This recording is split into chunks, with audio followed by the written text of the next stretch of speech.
And I also think we have to look at crime in a really important, inquisitive, and civil way. If you look at counties and cities and states, crime is higher in red and Republican states more than it is in liberal cities.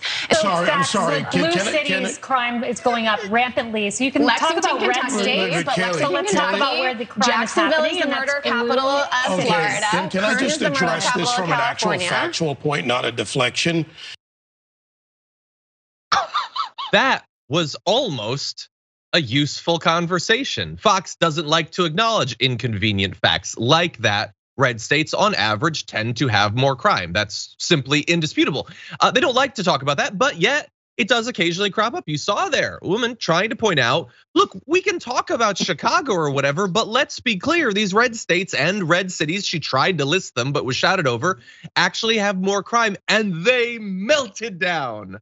They could not accept the destruction of their narrative. Now, that doesn't mean that like the crime is specifically because of conservative ideology, but I don't know, that maybe there's something there that we could dive into. We could figure it out, because the goal should be less crime, happier, more satisfied, safer people with a higher quality of life.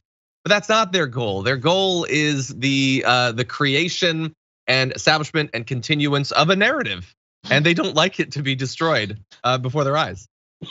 That was pure chaos. And what's interesting to me about this always is the word crime is a very broad word, so it really, to get into it you would need to discuss what those crimes are. Like what are we talking about here? Are we talking about gun deaths? Are we talking about property crime? Like what are we talking about? And then I would also add like this Republican thirst to, essentially take over the entire country, which they're already doing. Everything's a red state. So eventually, there's gonna be crime in red states, man, because you've turned everything red. So you can't like just continually push that off. And I just think, for me, the definition of crime is like a very dangerous thing. And they want to be the ones who define the crime. And living in California, like the GOP, Republican, conservatives out here are constantly beating the drum of crime. And I'm just like, what are you talking about?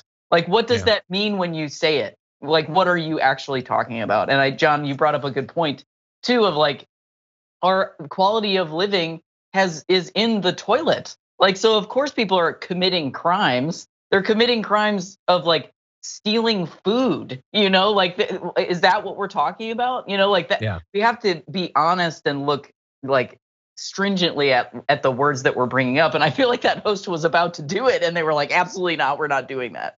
It could have been a good conversation. Yeah. And people are desperate. Desperate people commit crimes at higher rates. The right pretends that they don't want that to happen, and yet they support economic policies that have as their natural, inevitable conclusion that state.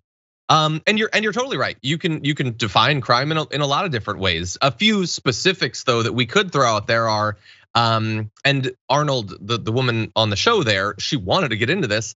Per capita murder rates are 40% higher in states won by Donald Trump than those won by Joe Biden.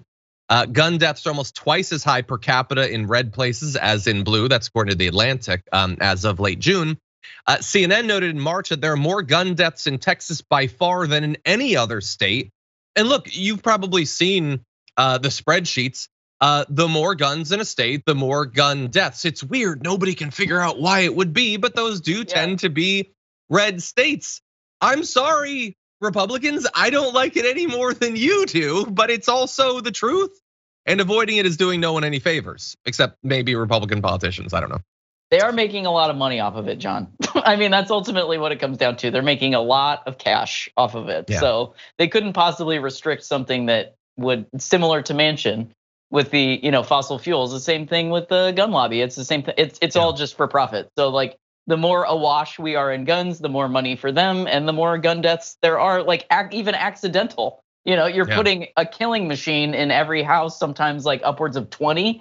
Like your ratio of possibility of death or like injury is gonna, that's like if I was sleeping in a house with running vehicles. Like I'm gonna probably, because they love to compare guns to vehicles, and I'm like, great, let's do it. Let's reduce cars too. Let's do both. Yeah. Actually, I agree with you.